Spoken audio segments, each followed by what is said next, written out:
কিন্তু এই পৃথিবীতে সন্তানের ভালোবাসা পিতার প্রতি, পিতার ভালোবাসা সন্তানের প্রতি, এটা ঈমানের কারণে, দ্বীনের কারণে কমতেও পারে, বাড়তেও পারে। কথা বুঝতে পারতেছেন? মনে করেন আপনিও আপনার পিতাকে ভালোবাসেন, আমিও আমার পিতাকে ভালোবাসি। ঈমানের কারণে এই ভালোবাসা শত্রুতায় পরিণত হতে পারে, কিন্তু আল্লাহ এবং তার রসুলের প্রতি ভালোবাসা এটা কমার কোনো কারণ নাই। কমবে কার? বলে ঈমান ডাউন হবে যার, আল্লাহ এবং রসুলের প্রতি ভালোবাসা কমবে তার। এই জন্য ঈমানদার আল্লাহ এবং তার রসুলের জন্য এই পৃথিবীর সব কিছু করতে পারে। ঈমানদারের আল্লাহ এবং তার রসুলের জন্য সব কিছু করার চিন্তা ভাবনা, টেন্ডেন্সি থাকতে হবে। কারণ আল্লাহর জন্য করা, আল্লাহর জন্য ভালোবাসা, এটা পূর্ণাঙ্গ ঈমানদার হওয়ার অন্যতম কারণ। রাসূল আকরাম সাল্লাল্লাহু আলাইহি ওয়াসাল্লাম পরিপূর্ণ ঈমানদারকে, কে তার ঈমানকে পরিপূর্ণ করতে পেরেছে এ কথা বলতে গিয়ে আল্লাহর প্রতি ভালোবাসার কথা উল্লেখ করেছেন। যেহেতু ঈমানদারের ভালোবাসা সুদৃঢ়, সে ভালোবাসা কেমন হওয়া দরকার? রাসূলুল্লাহ সাল্লাল্লাহু আলাইহি ওয়াসাল্লাম বলেন, মান আহাব্বা লিল্লাহ ওয়া আবগাদা লিল্লাহ ওয়া মানাআ লিল্লাহ ওয়া আ'তা লিল্লাহ। আল্লাহ রাব্বুল আলামিন বলেন, মান আহাব্বা লিল্লাহ, যে ভালোবাসলো আল্লাহ তাআলার জন্য তথা আল্লাহ তাআলার সন্তুষ্টির জন্য, ওয়া আবগাদা লিল্লাহ, যে কারো সাথে শত্রুতা পোষণ করলো আল্লাহ তাআলার সন্তুষ্টির জন্য, ওয়া মানাআ লিল্লাহ, কাউকে কিছু থেকে বাধা প্রদান করলো আল্লাহর জন্য, ওয়া আ'তা লিল্লাহ, কাউকে কিছু দিল, প্রদান করলো আল্লাহ তাআলার জন্য। নবীজি বলেন, ফাকাদ ইস্তাকমালাল ঈমান, সেই ব্যক্তি অবশ্যই তার ঈমানকে পূর্ণ করলো। আমরা কি পূর্ণাঙ্গ ঈমানের অধিকারী হতে চাই? মনে রাখতে হবে যে আমাদের আমল কম হোক, ঈমানে যদি ত্রুটি বিচ্যুতি থেকে যায় তাহলে অবস্থা খারাপ। আর যদি আমল কমও হয়, ঈমান যদি পরিপূর্ণ থাকে, আশা করা যায় পূর্ণ ঈমানের কারণে আল্লাহ তাআলা হয়তো ত্রুটি বিচ্যুতি মাফ করে দিবে। তাহলে মুহাব্বত, ভালোবাসা, এটার অনেক দাম। বলে যদি সেটা যথাস্থানে যথাযথভাবে প্রয়োগ করা যায় তাহলে সেটার অনেক দাম। বলে ভালোবাসা প্রধানত দুই ধরনের হয়। এক ধরনের ভালোবাসা হয় বৈধ, আর এক ধরনের ভালোবাসা হয় অবৈধ। অবৈধ কোনো ভালোবাসা আল্লাহর জন্য বাসা যায় না। মনে করেন একজন বেগানা নারী পুরুষ, ছেলে মেয়ে একই স্কুলে পড়ে, একজন আর একজনের ভালোবাসে। এ ভালোবাসা বৈধ না অবৈধ? অবৈধ কোনো কিছু কেউ যদি আল্লাহর সন্তুষ্টির নিয়তে করে, ওইটার ঈমান নিয়ে টানাটানি বাইতে যাবে। তাহলে বৈধ ভালোবাসা হতে হবে, তবে এই বৈধ ভালোবাসাটাও আল্লাহর সন্তুষ্টির জন্য হওয়া লাগবে। এ দুনিয়াতে মানুষ সম্পর্কের কারণে ভালোবাসে। বলে পিতা সন্তানকে ভালোবাসে, সন্তান পিতাকে ভালোবাসে, মা ছেলেকে ভালোবাসে, ছেলে মাকে ভালোবাসে, স্ত্রী স্বামীকে ভালোবাসে, স্বামী স্ত্রীকে ভালোবাসে। বলে এটা তো সম্পর্কজনিত ভালোবাসা, এটা অমুসলিমও বাসে। হিন্দুও যে সে তার সন্তানকে ভালোবাসে, বৌদ্ধ যে সে তার সন্তানকে ভালোবাসে। বলে ঈমানদার এই সম্পর্কজনিত ভালোবাসাটাও বিনা কারণে বাসে না, বলে এই সম্পর্ক জনিত ভালোবাসাটাও সে আল্লাহ তাআলাকে সন্তুষ্ট করার জন্যই বাসে। কি করবেন বুঝাইতে পারতেছি না, আওয়াজ ছাড়ে নাই দেন, বক্স থেকে আওয়াজটা ছেড়ে দেন, কি করেন ভাই? এত বড় একটা নিয়ে আসছেন, এই 2 বক্স চালাইতে এত কিছু লাগে? এখন ঠেলা মুখের কাছে দিবেন, আমি আর উঠাই না, দেন সামনের দিক দেন তো।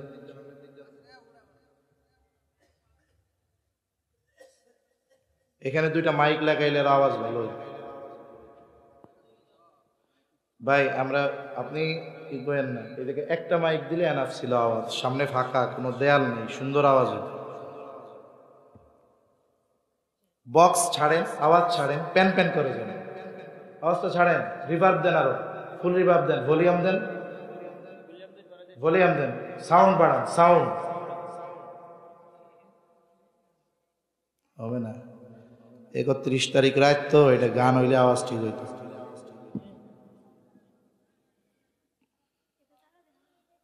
তাহলে মুমিন সম্পর্কের ভালোবাসাও বাসবে কার জন্য? আল্লাহ তাআলার জন্য। করে শুধু ভলিউম দেন আর টন দেন, সব বন্ধ করেন, সব বন্ধ। হ্যাঁ, সাউন্ড দেন, শুধু ভলিউম দেন আর টন দেন, টন দেন, টন টন করেন, আওয়াজ বেশ কমাবে। হ্যাঁ, আওয়াজ টন টন করেন। হ্যাঁ ঠিক আছে, এরকমই থাক দরকার। তাহলে মুমিন সম্পর্কজনিত ভালোবাসাও কার জন্য বাসবে? জোরে বলেন, কার জন্য? পিতা সন্তানকে ভালোবাসবে, সন্তান পিতাকে ভালোবাসবে আল্লাহ তাআলার জন্য। স্বামী স্ত্রীকে, স্ত্রী স্বামীকে ভালোবাসবে আল্লাহ তাআলার জন্য।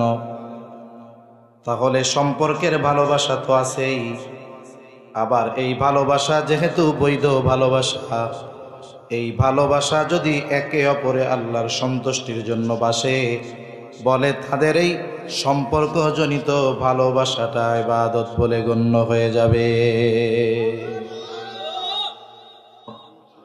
বলে যদি আল্লাহর সন্তুষ্টির জন্য তাদের এই বৈধ ভালোবাসা হয়, তাহলে এটা তার আমল নামায় ইবাদত বলে গণ্য হয়ে যায়। সুবহানাল্লাহ।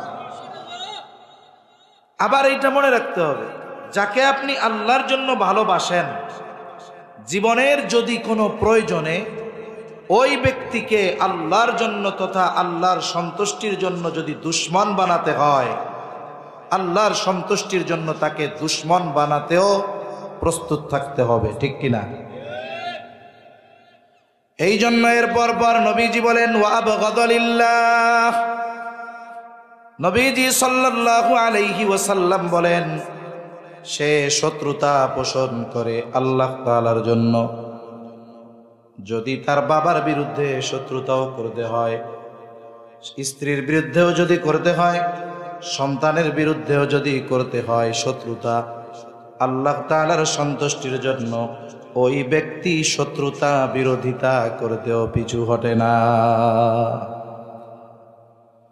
রাসূল আকরাম সাল্লাল্লাহু আলাইহি ওয়াসাল্লাম যখন মক্কা থেকে মদিনায় হিজরত করে আসছেন,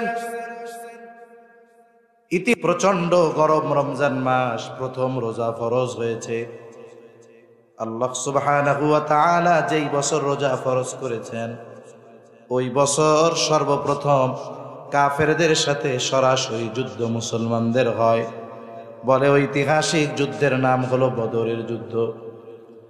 রাসূলুল্লাহ সাল্লাল্লাহু আলাইহি ওয়াসাল্লাম পরিপূর্ণ যুদ্ধের প্রস্তুতি নিয়ে মদিনা থেকে বের হন নাই।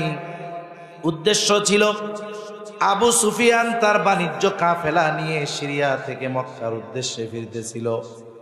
ওই কাফেলাকে ধাওয়া দেওয়া, ঝাটিকা আক্রমণ করা ছিল মূল উদ্দেশ্য। আবু সুফিয়ান যখন টের পেয়ে গেছে যে আমার বাহিনী আক্রান্ত হতে পারে, সে মক্কায় খবর পাঠায় দিল আবু জেহেলের কাছে যে আবু জেহেল, আমাদের বাহিনী শত্রু দ্বারা আক্রান্ত হতে পারে, আপনি এক কাজ করেন, সৈন্য সামন্ত নিয়ে অগ্রসর হন আমাদের সাহায্যের জন্য। আবু জেহেল মক্কা থেকে 1000 সশস্ত্র কাফের নিয়ে রওনা হয়ে গেল। ইতিমধ্যে আবু সুফিয়ান নিরাপদ এলাকার মধ্যে পৌঁছে যায়। আবু সুফিয়ান আবু জেহেলের কাছে খবর পাঠাইছে, আবু জেহেল এইবার সৈন্য সামন্ত নিয়ে আপনি ফিরে চলে যান। কিন্তু অহংকারী আবু জেহেল চিন্তা করল 1000 কাফের সৈন্য নিয়ে সে বের হয়েছে, সশস্ত্র সৈন্য, তৎকালীন সময়ের সর্বাধুনিক প্রযুক্তি নিয়ে সৈন্যদের নিয়ে সে বের হয়েছে, এখন ফিরে যাবে, বিষয়টা কেমন হয়ে যায়। সে দৃঢ় প্রতিজ্ঞাবদ্ধ হলো যে আমি মুসলমানদের সাথে যুদ্ধ না করে ফিরব না। এমত অবস্থায় লম্বা ইতিহাস সংক্ষিপ্ত সারে আপনাদের খেদমতে বলতেছি। উভয় পক্ষ একটা জায়গায় একত্রিত হলো, বলে জায়গাটা একটা কূপ আছে, কূপের নাম হলো বদর। এই নাম অনুসারে যুদ্ধের নাম হলো বদরের যুদ্ধ। দুই দল উপস্থিত অবস্থা এরকম, কাফেররা মুসলমানদের সাথে কেমন যেন পায়ে পাড়া দিয়ে যুদ্ধ করবে। নবীজি পরিপূর্ণ যুদ্ধের জন্য প্রস্তুতি নিয়ে আসেন নাই, এই জন্য সাথে অস্ত্র কম, সৈন্য কম। কিন্তু অবস্থা এমন, তাদের সাথে যুদ্ধ না করে আর কোনো উপায় নাই। নবীজি সাল্লাল্লাহু আলাইহি ওয়াসাল্লাম এইবার সাহাবা একরামদের নিয়ে বসলেন পরামর্শের জন্য কি করা যায়। সর্বপ্রথম পরামর্শ চাইলেন মুহাজিরদের কাছে, কারণ মক্কা থেকে যারা আক্রমণ করার জন্য এসেছে, যুদ্ধ করার জন্য এসেছে, মুহাজিরদের কেউ বাবা, কেউ সন্তান, কেউ বা ভাই, কেউ বা পাড়া প্রতিবেশী। যুদ্ধ অন্য কারো বিরুদ্ধে করতে হবে না, দেখা যাবে বাবার সন্তানের বিরুদ্ধে যুদ্ধ করা লাগবে, সন্তানের বাবার বিরুদ্ধে যুদ্ধ করা লাগবে। এই জন্য প্রথম মুহাজিরদের পরামর্শ নবীজি চাইলেন। নবীজি হয়তো চিন্তা করতেছিলেন, যেই মানুষগুলো ঈমানের জন্য, দ্বীনের জন্য বাড়ি ছেড়েছে, সম্পদ ছেড়েছে, পরিবার পরিজন ছেড়েছে, এখন যদি তাদের বলি তাদের বিরুদ্ধে যুদ্ধ করা লাগবে, তারা হয়তো বলবে ইয়া রাসূলুল্লাহ সব কিছু ছাড়লাম, এখন আপনজনের বিরুদ্ধে অস্ত্র ধারণ করতে বলেন। কিন্তু সাহাবা একরামের মন হলো এইরকম, নবী যদি তাদেরকে কোনো আদেশ করে, এই আদেশ পালনে সাহাবা একরাম কখনো পিছপা হইতেন না। সাহাবাদের জিজ্ঞাসা করতেছেন মুহাজিরদের যে তোমরা কি বলো, কারণ যুদ্ধ তো করতে হবে তোমার আত্মীয় স্বজন, বন্ধু বান্ধব, বাবা ভাই সন্তানের বিরুদ্ধে, তোমাদের মতটা কি? নবীজি তো সিদ্ধান্ত দেওয়ার অধিকার রাখেন, কারণ আমার আপনার নবী হলেন শরীয়ত প্রণেতা রাসূল সাল্লাল্লাহু আলাইহি ওয়াসাল্লাম। এরপরেও পরামর্শ করতেছেন তাদের মনোভাবটা কি। মুহাজিরদের জবাবের সারমর্ম হলো এইরকম, ইয়া রাসূলুল্লাহ আমরা ঈমানের জন্য সব কিছু ছেড়েছি, যদি জীবন দিতে হয় তাও আমরা প্রস্তুত, পিছপা হব না। এইবার আনসারদের জিজ্ঞাসা করেন তোমরা কি বলো, কারণ আনসারেরা এই হিজরত করনেওয়ালা মুসলমানদের কত সহযোগিতা করেছে। বলে একজন আনসার আর একজন মুহাজিরকে ভাই বানায় নিছে, নিজের যেই সম্পদ তার থেকে অর্ধেক সম্পদ দিয়া দিছে। বলে মুহাজির হিজরত করে গেছে, তার বউ নাই, ওয়াইফ নাই, বলে নিজের 2 স্ত্রী, একজনকে তালাক দিয়া ইদ্যত পালন করায় ভাইয়ের সাথে বিয়া দিয়া দিছে। কত ত্যাগ করেছে আনসারেরা, ইসলামের জন্য কত সাহায্য করেছে। নবীজি হয়তো চিন্তা করতেছিলেন তারা হয়তো বলবে এত কিছু করলাম, এখন আবার যুদ্ধ করতে বলেন নাকি। কিন্তু আনসারদের পক্ষ থেকে জবাব, ইয়া রাসূলুল্লাহ আমরা আপনার সামনে, পেছনে, ডানে বামে, চতুর্দিকে অবস্থান নিয়ে শত্রুর সাথে লড়াই করব। ইয়া রাসূলুল্লাহ আপনি আমাদের লড়াই দেখে আপনি খুশি হয়ে যাবেন। আর একজন বলে ইয়া রাসূলুল্লাহ আপনি আমাদের অনুমতি চান, পরামর্শ চান, শুনে নেন। আপনি যদি আমাদেরকে উত্তাল সমুদ্রের তীরে দাঁড় করায়া আপনি যদি আমাদের নির্দেশ দেন তোমরা এখনই সমুদ্রের মধ্যে ঝাঁপায় পড়ো, ইয়া রাসূলুল্লাহ আপনি এই নির্দেশ দেওয়ার পর তাকায়া দেখবেন আপনার নির্দেশের পর একটা মানুষও সমুদ্রের তীরে দাঁড়ায় নাই। রাসূলুল্লাহ সাল্লাল্লাহু আলাইহি ওয়াসাল্লাম তাদের মনোভাব বুঝতে পারলেন। সংখ্যায় কম হোক, অস্ত্র শস্ত্র না থাকুক, কিন্তু তাদের মনোবল আকাশচুম্বী, আর এই সাহস অর্জিত হয়েছে একমাত্র ঈমানের কারণে। ঠিক কিনা বলেন? রাসূল আকরাম সাল্লাল্লাহু আলাইহি ওয়াসাল্লাম 313 জন সৈন্য নিয়ে প্রস্তুত কাফেরদের বিরুদ্ধে লড়াই করবে। বলে মাত্র গুটি কয়েক তলোয়ার, ঘোড়াও নাই, লৌহ বর্ম নাই। অনেকে খালি পায়ে রোজা রেখে প্রচন্ড গরমের মধ্যে 17ই রমজান 1000 সশস্ত্র কাফেরের বিরুদ্ধে লড়াই শুরু হয়ে গেল। লম্বা কথা বলে, কাফেরদের সাথে মুসলমানদের জিহাদ চলতেছে, লড়াই চলতেছে। এই লড়াইয়ের মধ্যে জান্নাতের সুসংবাদ প্রাপ্ত 10 জনের একজন, বলে এনার নাম হলো আবু উবাইদা ইবনুল জাররাহ। নাম আবু উবাইদা, পিতার নাম জাররাহ। যদিও জান্নাতের স্পেশাল সুসংবাদ প্রাপ্ত সাহাবী 10 জন, কিন্তু যারা নবীকে দেখছে, ঈমান এনেছে, আবার ঈমান অবস্থায় মৃত্যুবরণ করেছে, রাসূল আকরাম সাল্লাল্লাহু আলাইহি ওয়াসাল্লামের এই সাহাবী যারা, তাদের উপরে আল্লাহ তাআলা যে সন্তুষ্ট, এই ঘোষণা স্বয়ং কে দিয়েছেন? এর দ্বারা কি বোঝা যায়? আল্লাহ যার উপরে সন্তুষ্ট সে কি জাহান্নামী হইতে পারে? এই দৃষ্টিকোণ থেকে আল্লাহ তাআলা সব সাহাবা একরামের উপরে সন্তুষ্টির ঘোষণা দিয়ে মোটামুটি জানায় দিছেন যে তোমরা জান্নাতি। সুবহানাল্লাহ। কারণ এই পৃথিবীতে আসমানের নিচে জমিনের উপরে নবী আলাইহিমুস সালামের পরে সাহাবা ইকরামের মতো মর্যাদা সম্পন্ন আর কেউ এই পৃথিবীতে নাই। এজন্য বুঝতে হবে তাদের মাকাম, তাদের মর্যাদা অনেকে বুঝে না, না বুঝে তাদের সমালোচনা করে ছোটখাটো বিষয় নিয়ে। এই বিষয়গুলো ঠিক নয়। এজন্য আমাদের প্রত্যেকের অন্তরে সাহাবা ইকরামের পরিপূর্ণ মোহাব্বত থাকার দরকার আছে না নাই? ইসলামের জন্য তাদের যেই ত্যাগ, এটা অকল্পনীয়। জান্নাতের স্পেশাল সুসংবাদ প্রাপ্ত 10 জনের একজন হলো আবু উবাইদা। যুদ্ধের ময়দানে তিনিও লড়াই করতেছে। হঠাৎ তিনি খেয়াল করে দেখলেন তার পিতা জাররাহ কাফেরদের পক্ষে মুসলমানদের বিপক্ষে যুদ্ধ করার জন্য আসছে। বহুদিন পর পিতার চেহারা দেখছে। স্বাভাবিক, পিতা যদিও কাফের হয়, ইসলাম হলো সুন্দর এক জীবন ব্যবস্থা। বলে পিতা মাতা কাফের হলেও ওই পিতা মাতার সাথে সদাচরণ করার নির্দেশ ইসলাম দেয়। অমুসলিম পিতা মাতা যদি কারো থাকে, সে মুসলমান হইছে, তার মা বাবা অমুসলিম, অমুসলিম হওয়ার কারণে পিতা মাতাকে কষ্ট দেওয়া যাবে না। ভালোবাসতে মানা নাই পিতা মাতাকে। বরং আল্লাহ রাসূল সাল্লাল্লাহু আলাইহি ওয়াসাল্লামও জানাইছেন, আল্লাহ তাআলাও জানাইছেন। আসমা বিনতে আবি বকর রাদিয়াল্লাহু তাআলা আনহা, আয়েশা সিদ্দিকা রাদিয়াল্লাহু তাআলা আনহার বোন, উনি নবীজির কাছে আয়েশা বলে, ইয়া রাসূলুল্লাহ, আমার মা একজন মুশরিকা, তিনি আপনাকে খুব অপছন্দ করেন। তিনি মাঝে মধ্যে আমার কাছে আসেন, আমার কাছে তিনি আসেন, আমি তার সাথে কেমন আচরণ করব? দেখেন 2টা বিষয় উল্লেখ করেছে। 1 নম্বর, আমার মা হলো মুশরিকা। 2 নম্বর, তিনি আপনাকেও অপছন্দ করেন। কিন্তু আমার মা কেমন আচরণ করব? নবীজি বলেন, তুমি তোমার মায়ের সাথে সদাচরণ করবা। তাহলে মা বাবা যদি মুশরিকও হয়, মা বাবার সাথে কি আচরণ হবে? সদাচরণ হবে। আল্লাহ তাআলা কি বলেন?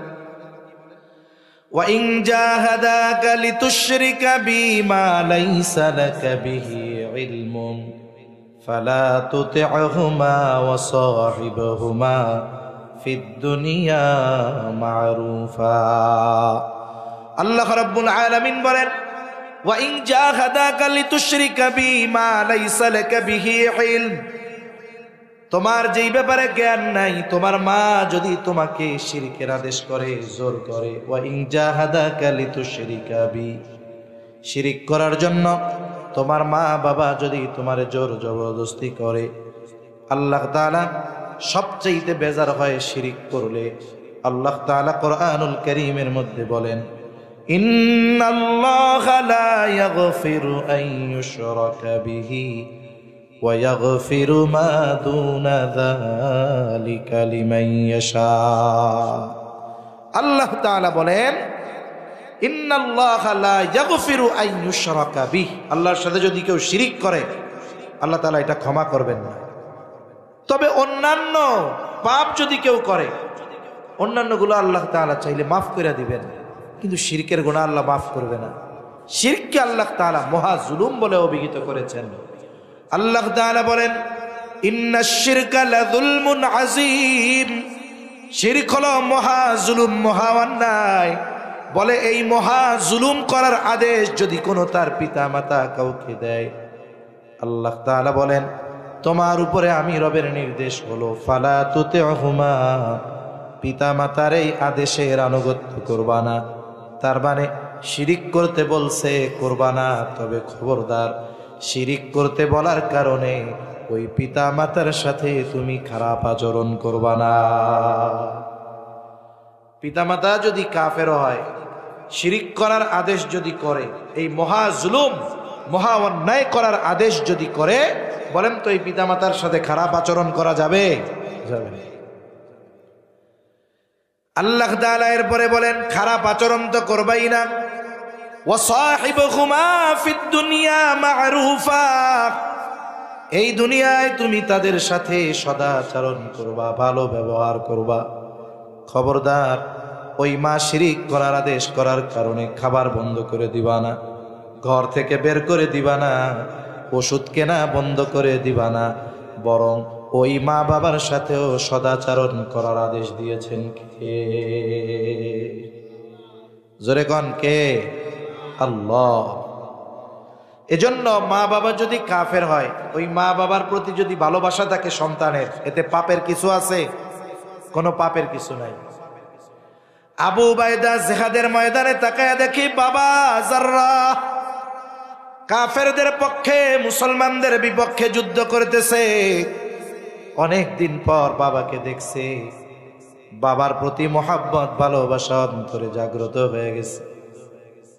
আবু উবাইদা চিন্তা করে আমি যুদ্ধের ময়দানে যুদ্ধ করব, কিন্তু বাবার মুখোমুখি হব না, দূরে সরে সরে যুদ্ধ করব।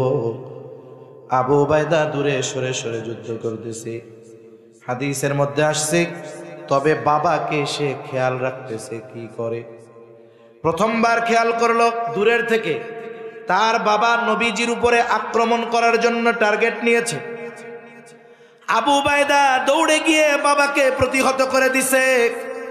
আবার দূরে সরে আসছে, কিন্তু খেয়াল করে বাপ কি করে। দ্বিতীয়বার আবার দেখে নবীর দিকে আক্রমণ করার জন্য গেছে। আবু উবাইদা আবার গিয়ে বাবাকে প্রতিহত করে দূরে সরায় দিয়ে চলে আসছে। আবার লড়াই শুরু করেছে, খেয়াল রাখতেছে বাবা কি করে। আবার যখন তৃতীয়বার আবু উবাইদার বাবা জাররাহ নবীর উপরে আক্রমণ করার প্রস্তুতি নিয়েছে, এইবার আর আবু উবাইদা ধৈর্য ধরে নাই, নিজে গিয়া বাবার সাথে লড়াই শুরু করে দিয়েছে। পরীক্ষা, যুদ্ধের ময়দান, পিতা পুত্রের সম্পর্ক আছে। এই সম্পর্কের চাইতে বড় সম্পর্ক হলো ঈমানের সম্পর্ক। ঠিক কিনা বলেন? ঈমান আর এ লড়াই বাপ আর সন্তানের লড়াই নয়, এ লড়াই শুরু হয়েছে ঈমান আর কুফুরের লড়াই। ঠিক কিনা বলেন? ঈমান আর কুফুরের লড়াই যখন শুরু হবে, ইমানদার কুফুরির পক্ষে কে আছে, সে সন্তান হোক বাবা হোক, দেখার সুযোগ নাই, কারণ তখন লড়াই চলতেছে ঈমান আর কুফুরের। ঈমানের পক্ষ থেকে ইমানদার কুফুরিকে মূলোৎপাটন করার জন্য বাবাও যদি হয় সন্তানও যদি হয় ছেড়ে দিবে না। ঠিক কিনা বলেন? বাপ বেটার লড়াই শুরু হয়ে গেছে। ইতিহাস, কে বিজয়ী হয় এই লড়াইয়ে? পিতার ভালোবাসা বিজয়ী হয় না, ঈমানের মোহাব্বত, আল্লাহর মোহাব্বত বিজয়ী হয়। কঠিন এক পরীক্ষা। বাপ বেটার লড়াই শুরু হয়ে গেল। লড়াইয়ের একটা পর্যায়ে আবু উবাইদা নিজের হাতে নিজের বাবা জাররাকে দুনিয়া থেকে চিরতরে বিদায় করে দেয়। পিতার হাতে, সন্তানের হাতে পিতা শেষ। যুদ্ধ শেষ হইছে, কাফেররা বলা বলি করে, দেখ মুহাম্মাদের অনুসারীরা কেমন, এরা এর আব্বারে হত্যা করে বাপরে মেরে ফেলে। কেমন ধর্ম দেখছো? যেই ধর্মে দীক্ষিত হইলে এরা এত খারাপ হয়ে যায় যে নিজের বাপরেও হত্যা করে ফেলে। বলা বলি করতেছে কারা? কাফেররা। এমন এক পরিস্থিতি হবে রাসূল আকরাম সাল্লাল্লাহু আলাইহি ওয়াসাল্লাম তো জানতেন না। আল্লাহ রাব্বুল আলামিন এই ঘটনাকে কেন্দ্র করে আয়াত নাজিল করেছেন। আল্লাহ তাআলা বলেন, লা তাজিদু কওমান ইউমিনুনা বিল্লাহি ওয়াল ইয়াউমিল আখির ইওয়াদ্দুনা মান হাদ্দাল্লাহা ওয়া রাসূলাহু ওয়ালাউ কানু আবাআহুম আও আবনাআহুম أو إخوانهم أو عشيرتهم أولئك كتب في قلوبهم الإيمان وأيدهم بروح منه الله تعالى বলেন لا تجد قوما يؤمنون بالله واليوم الآخر এমন সম্প্রদায় যারা আল্লাহর প্রতি আখিরাতের প্রতি ঈমান এনেছে এদেরকে আপনি এমন অবস্থায় কখনোই পাবেন না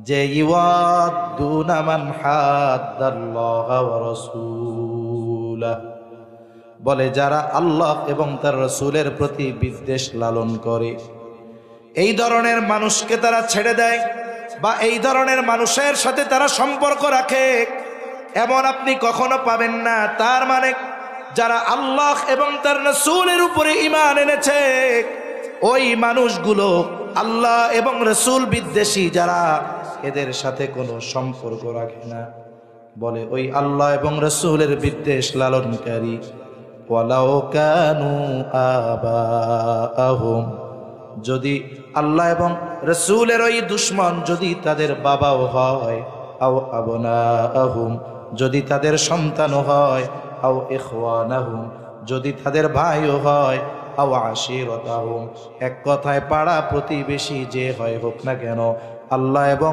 রাসূলের বিদ্বেষকারী যারা ইমানদার তার বাপ হলেও তাকে ছেড়ে দেয় না। কাফেররা বলা বলি করতেছে কি যে কেমন ধর্ম, মুহাম্মাদের অনুসারীরা বাপরে হত্যা করে ফেলছে। আর বলেন তো আবু উবাইদা তার বাবাকে দুনিয়ার সম্পদের জন্য হত্যা করছে। এই বাংলাদেশে শত শত ঘটনা আছে সম্পদের জন্য, নেশার টাকার জন্য, ইয়াবার জন্য, গাজার টাকার জন্য মাকে বাবাকে হত্যা করেছে, এমন ঘটনা বাংলাদেশে শত শত ঘটেছে, ঠিক কিনা বলেন? কিন্তু সাহাবায়ে কেরাম সম্পদের জন্য শত্রুতা পোষণ করেন নাই, ভাইয়ের মাথায় বাড়ি মারেন নাই, বরং যুদ্ধের ময়দানে বাবাকে নিজ হাতে দুনিয়া থেকে বিদায় দিয়েছেন। এই যে শত্রুতা বাবার সাথে, দুনিয়ার কারো জন্য নয়। কার জন্য? জোরে বলেন। ঈমানের জন্য, আল্লাহর জন্য। কারণ এদের কাছে ঈমানের দাম সবচাইতে বেশি। এখন এই কঠিন কাজ তারা কেমনে করলো? আল্লাহ তাআলা বলেন, উলাইকা কাতাবা ফি কুলুবিহিমুল ঈমানা ওয়া আইয়াদাহুম বিরূহিম মিন। আল্লাহ তাআলা বলেন, উলাইকা কাতাবা ফি কুলুবিহিমুল ঈমান, তাদের অন্তরের মধ্যে ঈমানকে বদ্ধমূল করে দেওয়া হয়েছে, বিশেষ শক্তির দ্বারা তাদের হাতকে শক্তিশালী করা হয়েছে। ঈমান তাদের অন্তরে এমন ভাবে আল্লাহ বদ্ধমূল করে দিয়েছেন, এই জন্য ঈমান তাদের কাছে সবচাইতে পছন্দের, সবচাইতে দামি।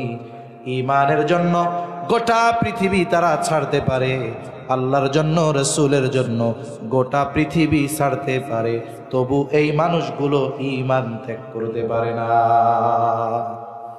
আর এই ঈমান অর্জিত হয়েছে আল্লাহ এবং তার রাসূলকে সর্বোচ্চ ভালোবাসার জন্য, ঠিক কিনা বলেন?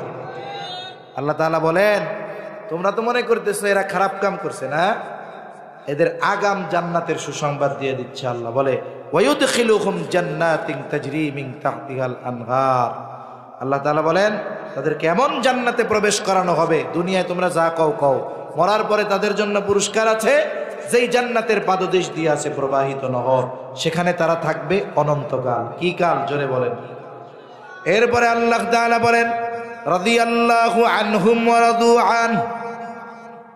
আল্লাহ তাআলা আগে বলেন রাদিয়াল্লাহু আনহুম ওয়া রাদু আন, আল্লাহ তাদের উপরে সন্তুষ্ট, তারাও আল্লাহর উপরে সন্তুষ্ট।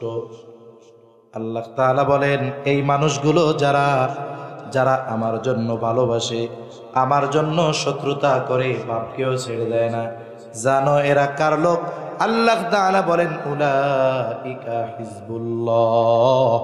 আল্লাহ তাআলা বলেন এই লোকগুলাই হলো আমি আল্লাহর দল।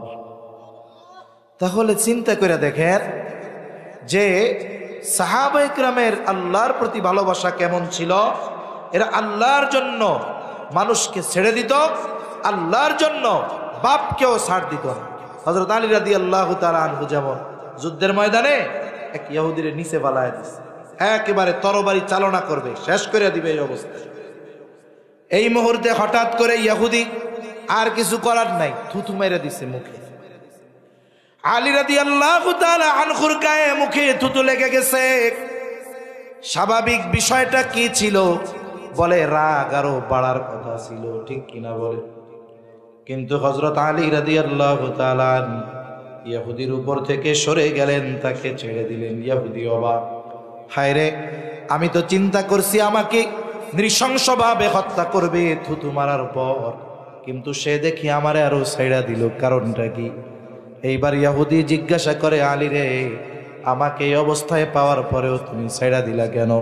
থুতু মারার পরে তো আরো রাগান্বিত হওয়ার কথা, কিন্তু তুমি ছেড়ে দিলে কেন? হযরত আলী রাদিয়াল্লাহু তাআলা আনহু বলেন, থুতু মারার আগে তোমাকে যখন আমি অস্ত্রের নিচে ফালাইছিলাম, তখন একমাত্র আমার উদ্দেশ্য ছিল আল্লাহর সন্তুষ্টি, কিন্তু যখন থুতু মারার পর আমার ব্যক্তিগত কিছু রাগ এটার সাথে মিশ্রিত হয়ে গেছে, একনিষ্ঠভাবে তোমাকে হত্যা করাটা আল্লাহর জন্য আর হইতো না, এই জন্য সুযোগ থাকার পরেও আমি তোমারে ছেড়ে দিয়েছি। ইহুদি কয় যে ইসলাম এত সুন্দর, বাদ দে সব কিছু, কালিমা পড়ে মুসলমান হয়ে গেছে। সুবহানাল্লাহ। একটু চিন্তা করেন, যে যদি দুশমন বানাতে হয় আল্লাহর জন্য, তাও বানাইতে হবে। আর আল্লাহ তাআলা বলেন আমার দল যারা, উলাইকা হিজবুল্লাহ আলা ইন্না হিজবাল্লাহি হুমুল মুফলিহুন, জেনে রাখো আল্লাহর দল যারা বিজয়ী হবে তারা, ঠিক কিনা বলেন? এজন্য এক নাম্বার, আমরা সবাইকে ভালোবাসবো কার জন্য? জোরে বলেন। এক মুমিন অপর মুমিনকে বলবে, ভাই আমি তোমাকে ভালোবাসি জাগতিক স্বার্থে নয়, আল্লাহর জন্য। স্বামী স্ত্রীকে ভালোবাসে, আজকে বাড়িতে গিয়ে আপনি আপনার স্ত্রীকে বলবেন, স্ত্রী রে, তোমাকে আমি শুধু স্ত্রী হিসাবে ভালোবাসি তা নয়, তোমাকে আমি আল্লাহর জন্য ভালোবাসি। আপনি আপনার মাকে গিয়ে বলবেন, মা আমি শুধু আপনাকে মা হিসাবে ভালোবাসি তা নয়, এই ভালোবাসাটা আল্লাহর জন্য। তাহলে কি হবে?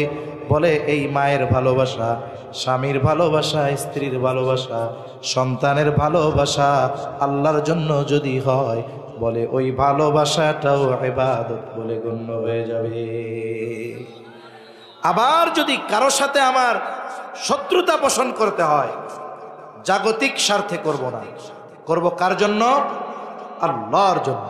কিন্তু আফসোস, আমরা তো জাগতিক সামান্য স্বার্থের কারণে একে অপরের সাথে দুশ্মনী করে ফেলি। হায় রে, কত ভাই বোনকে সম্পদ বঞ্চিত করে সম্পদের কারণে সম্পর্ক শেষ করে ফেলে, সম্পদের কারণে ভাইয়ের সম্পর্ক শেষ, বোনের সাথে ভাইয়ের সম্পর্ক শেষ, চাচার সাথে ভাতিজার সম্পর্ক শেষ। আমরা দুনিয়ার জন্য সম্পর্ক নষ্ট করি, কিন্তু আল্লাহর জন্য, আখিরাতের জন্য আমরা সম্পর্ক ত্যাগ করি না। মনে রাখবেন, দুনিয়ার কারণে সম্পর্ক আমরা ত্যাগ করব না, কিন্তু দ্বীনের কারণে যদি সম্পর্ক ত্যাগ করতে হয়, সে ব্যক্তিকে তাকে আমরা দেখব না, ঠিক কিনা বলে? সেজন্য মনে রাখবেন, আপনার বোন মনে করেন কথার কথা দ্বীনের উপরে চলে না, পর্দা করে না, ভাইকনা ভাইকনি পর্দা করে না, নামাজ পড়ে না, আপনি আলটিমেটাম দেন, শোনো আমি তোমার ভাই, তুমি দ্বীনের উপরে যদি না চলো, পর্দায় যদি না চলো, সন্তানদেরকে যদি নামাজ না পড়াও, তাহলে তোমার সাথে আমার কথা নাই। বলে জাগতিক স্বার্থে নয়, দ্বীনের স্বার্থে কথা বাদ, আপনি বাদ দেওয়ার অধিকার রাখেন।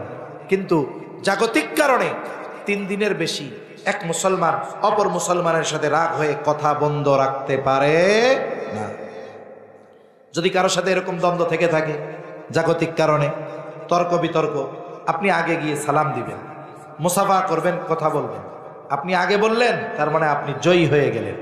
হয়তো মানুষ মনে করবে ও আগে কইছে, লজ্জা শরম নাই, মানুষ যা কয় কোক না, মানুষের বলা বাদ দেন, কিন্তু আল্লাহর কাছে আপনি উত্তম ব্যক্তি বলে অভিহিত হবেন। এজন্য আমাদের দুশ্মনী, বিরোধিতা, এটাও কার জন্য হবে? আল্লাহর সন্তুষ্টির জন্য। যেই বিরোধিতার মধ্যে আল্লাহর সন্তুষ্টি আছে, আমরা ওই বিরোধিতা করব। এখন বলেন, জাগতিক কারণে যদি কেউ কারো বিরোধিতা করে, মারামারি করে, এর মধ্যে কি আল্লাহর সন্তুষ্টি পাওয়া যাবে? এজন্য আমরা গ্রামের মানুষ, বিশেষ করে আমরা যারা গ্রামের মানুষের মধ্যে তুচ্ছ কারণে গ্যাঞ্জাম, মারামারি, দলাদলি, জমি নিয়ে দলাদলি, আইল নিয়ে ঠেলাঠেলি, এগুলো আছে না নাই? আমরা এগুলো করব না। আমরা আমাদের ভ্রাতৃত্ব বন্ধনকে অটুট করব, দ্বীনের জন্য সব কিছু করব, কিন্তু দুনিয়ার জন্য সম্পর্ক নষ্ট করব না। কারণ রাসূল সাল্লাল্লাহু আলাইহি ওয়াসাল্লামও বলেন, আপনি দুনিয়ার সম্পদকে প্রাধান্য দিয়ে আত্মীয়তার সম্পর্ক ছিন্ন করতেছেন। ভাই ভাই কথা বলেন না, বোনদের সাথে কথা বলেন না, চাচার সাথে কথা বলেন না, এটা করা যাবে না। কারণ নবীজি বলেন, আত্মীয়তা ছিন্নকারী ভেস্তে প্রবেশ করবে না। আপনি যদি সম্পর্ক ছিন্ন করতে হয়, দ্বীনের কারণে করবেন, দুনিয়ার কারণে নয়। এরপরে নবীজি বলেন, ওমান আলিল্লাহ, কাউকে কিছু থেকে বাধা প্রদান করবে আল্লাহ তাআলার জন্য। অনেক সময় অন্যায় কাজের বিরোধিতা, এটাও আল্লাহর সন্তুষ্টির জন্য করতে হবে। ছোটবেলায় একটা গল্প বুজুর্গদের মুখ থেকে শুনেছি, আমার এখনো মনে আছে, শোনাবো নাকি? মনে করেন এক জায়গায় কিছু মানুষ একটা গাছের পূজা শুরু করছে। শুনেন, পূজা খালি আমাদের হিন্দু ধর্মাবলম্বীরাই করে না, আমাদের মুসলিম নামধারী কিছু মুশরিক সমাজে আছে না নাই? ওরা হয়তো দুর্গার পূজা করে না, কিন্তু ওরা দরগার পূজা করে, আছে না নাই? কোন লাল শালুওয়ালা মাজারের পূজা করে। অনেক জায়গায় আছে, অনেক মুসলমানেরা গাছ বড় বরকত মনে কইরা ওই জায়গায় পূজা করে, মুসলমানের ঘরের সন্তান। এখন এক জায়গায় কিছু মানুষ পূজা শুরু করছে, গাছের পূজা। এখন ওই এলাকায় একজন বুজুর্গ আছে, আবেদ আর কি, আলেম, আবেদ, বুজুর্গ মানুষ। এখন তারে গিয়ে লোকজন বলতেছে যে, পীর সাহেব বা বুজুর্গ, ওই আপনার এলাকার শেষ প্রান্তে কিছু মানুষ গাছের পূজা শুরু করছে। বলেন তো, বুজুর্গ যদি শোনে গাছের পূজা শুরু হয়েছে, মেজাজ ঠিক থাকবে? এইবার কুড়াল একটা কান্দে বাঁধে রওনা দিছে, গাছ কেটে ফেলবে। কিছু দূর যাওয়ার পর শয়তান আইসা হাজির, ওয়াসওয়াসা দিচ্ছে, কই যান? কয় ওই জায়গায় পূজা শুরু হয়েছে, গাছটা কেটে ফেলাম। কই গাছ কাটবেন? ওরা তো অনেক মানুষ, ওদের সাথে যদি গ্যাঞ্জাম লাগে, আপনারা যদি পিটায় মেরে ফেলে। শুনেন, জান বাঁচানো কিন্তু ফরজ। কত সুন্দর ওয়াসওয়াসা। এক কাজ করেন, ওদের কবরে ওরা যাবে, আপনার কবরে আপনি যাবেন, তা ওদের কাজ ওরা করুক গিয়ে, ওরা জাহান্নামে যায়। কিন্তু আপনার পায়ে যদি মাইরা ফেলে, তাহলে আপনার সংসার চলবে কেমনে? এমনিই তো উপার্জন কম। এক কাজ করেন, সংসারের টেনশনে আপনি তো ইবাদত করতে পারতেছেন না, আপনি চলে যান, আপনারে আমি প্রতিদিন একটা করে স্বর্ণ মুদ্রা দিব, আর আপনি আপনার ইবাদত আরো বাড়ায়া দিবেন, পরিবার চালানোর কোনো টেনশন নেই। চিন্তা করতেছে, ভালোই তো কথা। আসলে ওইখানে যদি আমি একা যাইতেছি, এখন যাওয়ার পরে ওরা যদি আমারে মাইরা ফেলে, কে ঠেকাবে? আবার আমিও তো সংসারের টেনশনে ইবাদত মনোযোগ দিয়ে করতে পারি না, তাহলে ভালোই হয়েছে, আমারে 1 দিরহাম করে দিবি, আমার ইবাদত তো বাড়লো। এবার চলে গেছে, প্রতিদিন সকালে উঠা বালিশের পাশে একটা করে স্বর্ণ মুদ্রা পায়, আর ইবাদতের মাত্রা বেড়ে গেছে। হঠাৎ কয়েকদিন পর সকালে উঠা দেখে যে মাথার কাছে স্বর্ণ মুদ্রা নাই। 1 দিন 2 দিন 3 দিন মেজাজটা খারাপ হয়ে গেছে, আবার কুড়াল নিয়ে রওনা দিছে, ওই গাছটা কাইটা ফেলবে। বলে পথিমধ্যে আবার শয়তান বাধা দিয়া দাঁড়াইছে, বলে কই যান? বলে ওই যে গাছের পূজা হয়, গাছটারে কাটতে যাই। শয়তান এবার তার সাথে লড়াই লাগায়া দিছে। আগের দিনও লড়াই হয়েছে, কিন্তু আগের দিন লড়াইয়ে শয়তানকে বুজুর্গ নিচে ফেলায়া দিছে, আর শয়তান কাকতি মিনতি কইরা ওই প্রস্তাব দিয়া কোনো মতে বাঁচছে। কিন্তু আজকের লড়াই এক ঝাপটা দিয়া শয়তান বুজুর্গের নিচে ফেলায়া দিছে। প্রথমেই জিজ্ঞাসা করে, কি ব্যাপার? ওই দিন তুই আমার সাথে শক্তি দিতে পারলি না, আজকে তো আমারে কোনো চান্সই দিলি না, নিচে ফেলায়া দিলি। শয়তান বলে, ওই দিনের ঈমান আর আজকের ঈমান এক না। বলে ওই দিন গাছ কাটতে গেছিলা আল্লাহ তাআলার জন্য, আজকে গাছ কাটতে গেছো দিরহাম পাও না এই জন্য। তার মানে আমি আপনি যখন কোনো মন্দ কাজে বাধা দিতে যাব, কোনো কাজে প্রতিহত করতে যাব, ওখানেও একমাত্র সন্তুষ্টি কার থাকতে হবে? জোরে বলে। এজন্য মনে রাখতে হবে যে আমি যদি আমার বাহবার জন্য, আমার বাহাদুরির জন্য এ কাজ করতে যাই, তাহলে এটা আমার জন্য কল্যাণকর হবে না, বরং কাউকে যদি বাধাও দিতে হয় এটাও আল্লাহর জন্য করতে হবে। ওয়া'আতা লিল্লাহ, আমি যদি কাউকে কিছু প্রদান করি এটাও আল্লাহ তাআলার জন্য করতে হবে। দান সাদকা আমি করব, এটা একমাত্র আল্লাহ তাআলার জন্য করব। কারণ কিয়ামতের দিন অনেক দান করনেওয়ালা ব্যক্তি আল্লাহর সামনে হাজির হবে। আল্লাহ তাআলা জিজ্ঞাসা করবে, বান্দা সম্পদ দিয়েছিলাম কি করছো? লোকটা বলবে, আল্লাহ আপনার দেওয়া সম্পদ আমি মানুষকে দান করেছি। কেন দান করেছ? লোকটা বলবে, আল্লাহ শুধুমাত্র আপনার সন্তুষ্টির জন্য দিয়েছি। আল্লাহ তাআলা বলবে, না বান্দা, না না, তুমি মিথ্যা কথা বলতেছ। আমি আল্লাহ তোমার অন্তরের খবর জানি। তুমি দান করেছ যাতে করে দুনিয়ার মানুষ তোমাকে দানবীর বলে, তোমার দানের প্রশংসা করে। সমাজ সেবক বলে, যে উদ্দেশ্যে দান করেছো দুনিয়ায় তুমি তা পেয়ে গেছো। সুতরাং আজকে আমি আল্লাহর তরফ থেকে তোমার জন্য কিছু নাই, তুমি চলে যাও, তোমার ঠিকানা হলো জাহান্নাম। সেজন্য আমি আপনি যদি কাউকে কিছু দেই, অল্প হোক, দিব কার জন্য? আল্লাহর জন্য। কিন্তু এই দুনিয়া অনেক মানুষ আছে, কেউ ভোটের জন্য দান করে, কেউ বাহবার জন্য দান করে, কেউ পদের জন্য দান করে। আছে না নাই? কর আছে। এরকম ঘটনাও আমি পড়ছি পত্রিকায় না অনলাইনে। দেখেন, এক মেম্বার প্রার্থী, সে এক মসজিদের মধ্যে দিছে ফ্যান। এখন মেম্বার হইতে পারে না, ওই এলাকার লোকও জানছে যে ওই এলাকার লোকজন তারে ভোট দেয় নাই। এখন জানার পর মসজিদ থেকে ফ্যান খুলে নিয়ে চলে আসছে, ভোট দিল না কে লেগা। তার মানে দেখেন, ওই লোক দিছে কি জন্য? আল্লাহর জন্য, ভোটের জন্য। ঢাকার পাশে এক জায়গায় এক মাদ্রাসায় 1,50,000 টাকা দিছে। কত হাজার টাকা? কিন্তু হুজুর রে কয়া দিছে, হুজুর যখন প্রধান মেহমান উঠবে, অনেক বড় মজমা, দেশের বিখ্যাত ওয়াইজ গেছে, এমনিও মাদ্রাসার সকলের ব্যস্ততা বেশি, তা উনি আসতে পারে নাই। উনি বলছে যে প্রধান বক্তা যখন বয়ান শুরু করবে এর আগে আপনি আমার নামটা ঘোষণা কইরা দানের পরিমাণটা কইয়া দিয়েন, অমক 50,000 টাকা। এখন ব্যস্ততাজনিত কারণে হুজুরের আর বলতে মনে নেই। পরে রশিদ লেখা পাঠাইছে যে এই যে আপনার নামে 50,000। কয় রশিদ লাগবে না, টাকা ফেরত দেন। কেন? বলে শর্ত কি ছিল? কি কইছিলাম? আপনি তো এই কাম করেন নাই, টাকা ফেরত দেন। এইরকম দানবীর বাংলাদেশে অভাব নাই, ঠিক কিনা বলেন? এই দেওয়া কি আল্লাহর জন্য না অন্য কিছুর জন্য?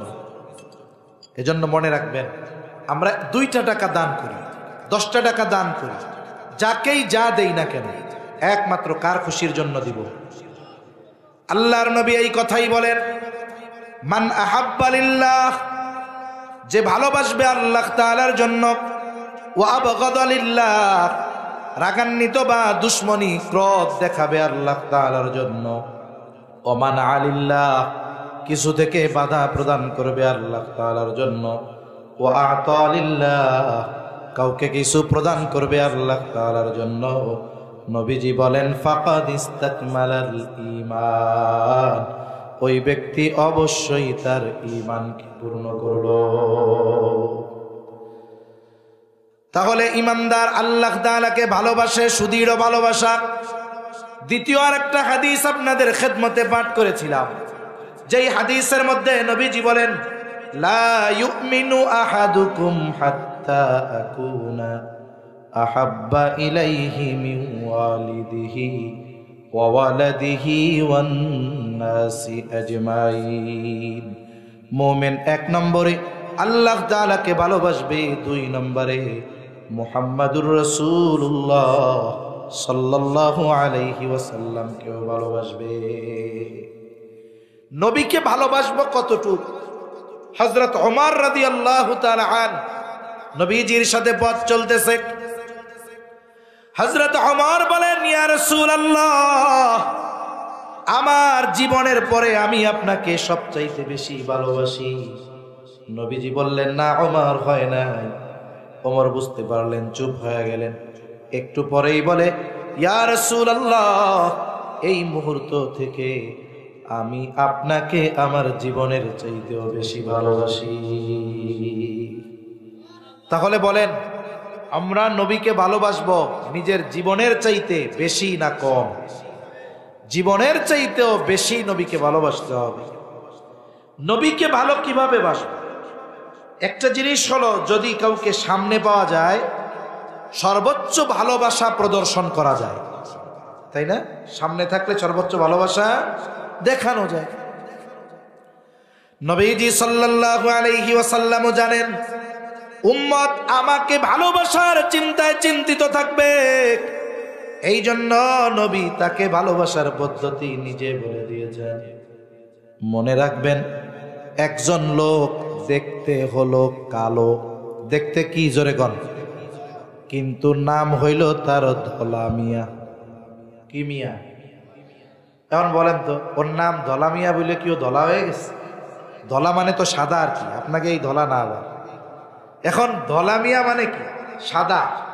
এখন ও তো চামড়াই কালো, ও যদি কয় আমি ধলা মিয়া, তোমার নাম ধলা মিয়া হইতে পারে কিন্তু আসলে তুমি ধলা, ঠিক কিনা বলেন? আমাদের দেশে কিছু মানুষ আছে আমি আশেকে রসুল, শালি কি কয় আশেকে রসুল। ওই যে কালা মিয়া যেমন কয় কালা, কিন্তু কয় আমি ধলা মিয়া, নিজে সাদা না, দাবি করে সাদা। ওই মানুষগুলো নবীকে বাস্তবে মোহাব্বত করে না, সুন্নাত অনুসরণ করে না, বলে আমরা আশেকে রসুল। এগুলো হলো জাল আশেকে রসুল। জিলাপি খাওয়াই না আশেকে রসুল। প্রকৃত আশেকে রসুল কে? নবী নিজেই বলে গেছে। নবীজি বলেন মান আহাব্বা সুন্নতি ফাকাদ আহাব্বানি ওয়া মান আহাব্বানি কানা মাই ফিল জান্নাহ। নবীজি সাল্লাল্লাহু আলাইহি ওয়াসাল্লাম বলেন, যে আমার সুন্নাতকে ভালোবাসলো সে আমি নবীকে ভালোবাসলো, আর নবীকে যে ভালোবাসবে নবী জানায় দেন সে আমার সাথে জান্নাতে অবস্থান করবে। নবীর সাথে জান্নাতে থাকার মতো সুযোগ এখনো আছে না নাই?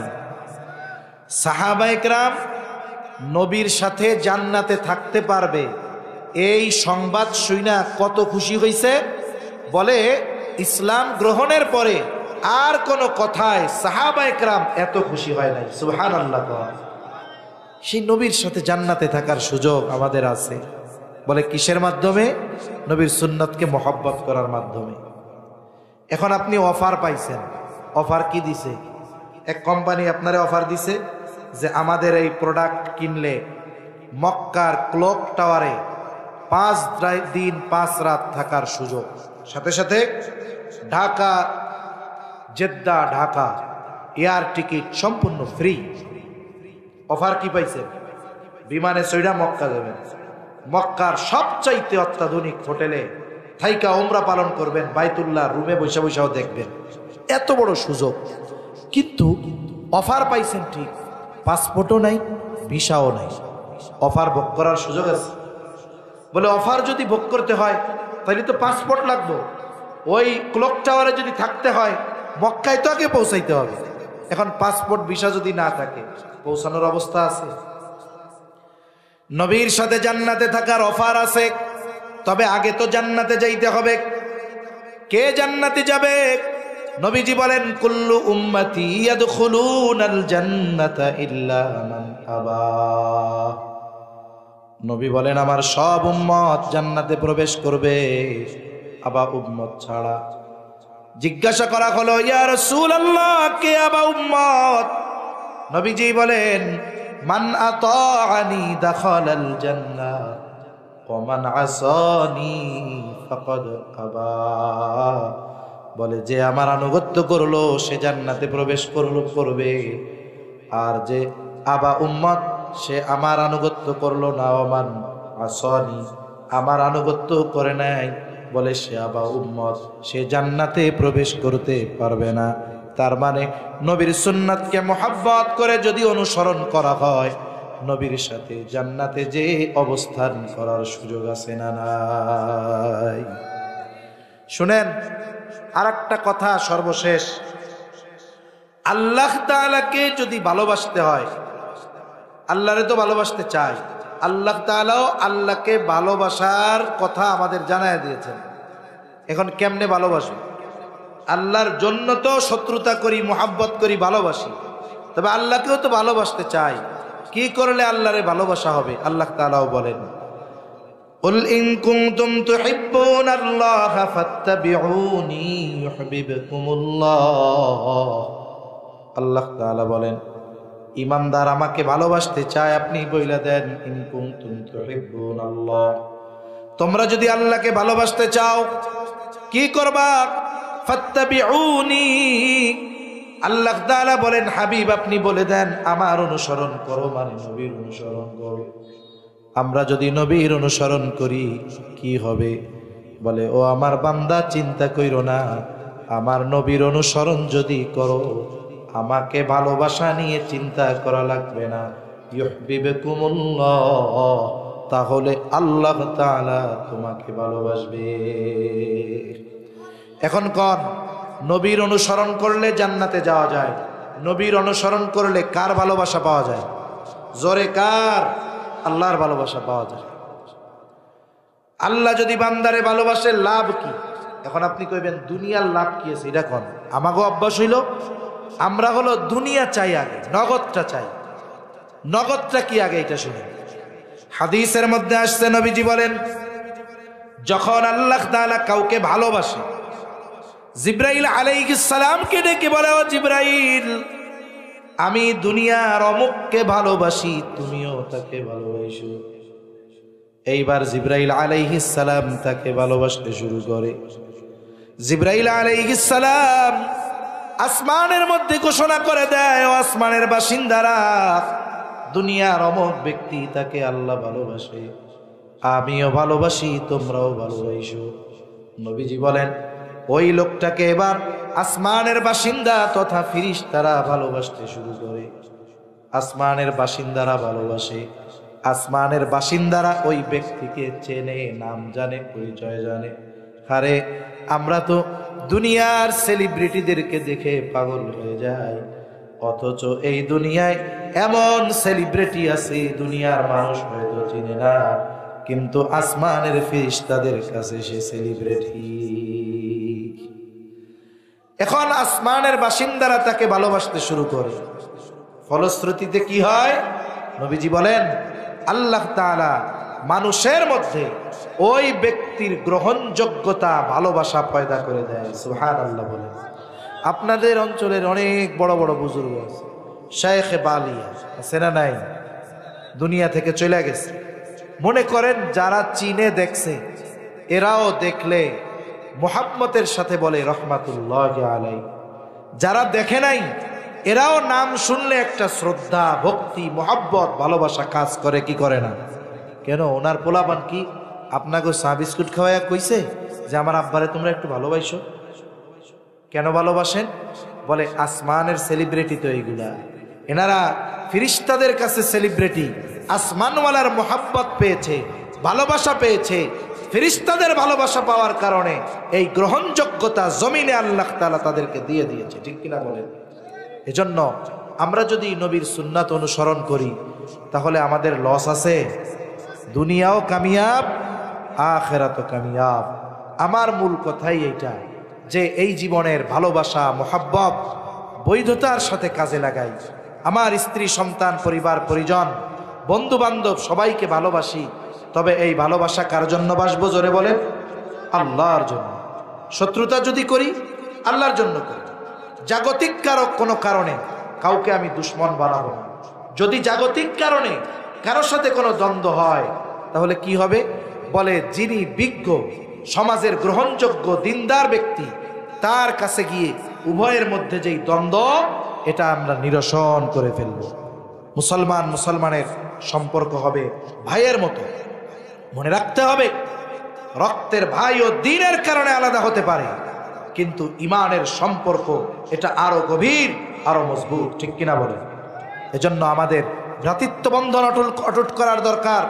গোটা পৃথিবীতে মুসলমানদেরকে বিভক্ত করে দুর্বল করার প্রচেষ্টা চলতেছে। কারণ আমরা ছোটবেলায় একটা গল্প পড়েছি, এটাও বইতে পড়ছি না এমনি পড়ছি খেয়াল নাই। এক বাবা মারা যাওয়ার সময় তার 10টা সন্তান। কয়টা সন্তান?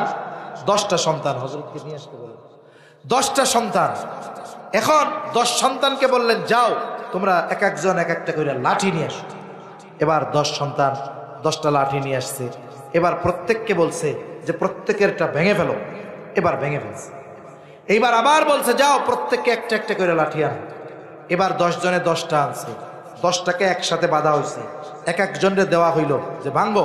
এখন কেউ আর ভাঙতে পারে না। তার মানে দেখেন, আমরা চিন্তা করি যে গোটা পৃথিবীর মুসলমানদের কি হবে। আরে ভাই, আপনারা বসবাস করেন এই ধলা ভরভরা, এই ধলা ভরভরার কথা আমরা চিন্তা করি। আমাদের পৃথিবী নিয়ে চিন্তা করার কথা পরে। আমরা আমাদের এলাকায় মুসলিমরা ইমানি বন্ধনে ঐক্য হতে পেরেছি কিনা এটা আগে দেখার দরকার, ঠিক কিনা বলেন? ঘরে ঘরে অনৈক্য আমাদের, এটা যেন আমাদের মধ্যে না হয়। আমরা আমাদের ইমানি বন্ধনকে অটুট করব। তাহলে কি হবে? আমাদের শক্তি বাড়বে, আমরা মজবুত হব। এজন্য কাফেররা আগে চায় আমাদের বিভক্তের মাধ্যমে দুর্বল করতে। এজন্য দেখবেন সিংহ যখন কোনো গরু বা ছাগল বা হরিণের পালের উপরে আক্রমণ করে, ওর টার্গেট থাকে একটা। ওই একটাকে সে আগে দল ছুট করে, আলাদা করে, এরপরে ওইটার উপরে সে আক্রমণ করে। এজন্য আমাদেরও ইউনিটি দরকার, ঐক্য দরকার।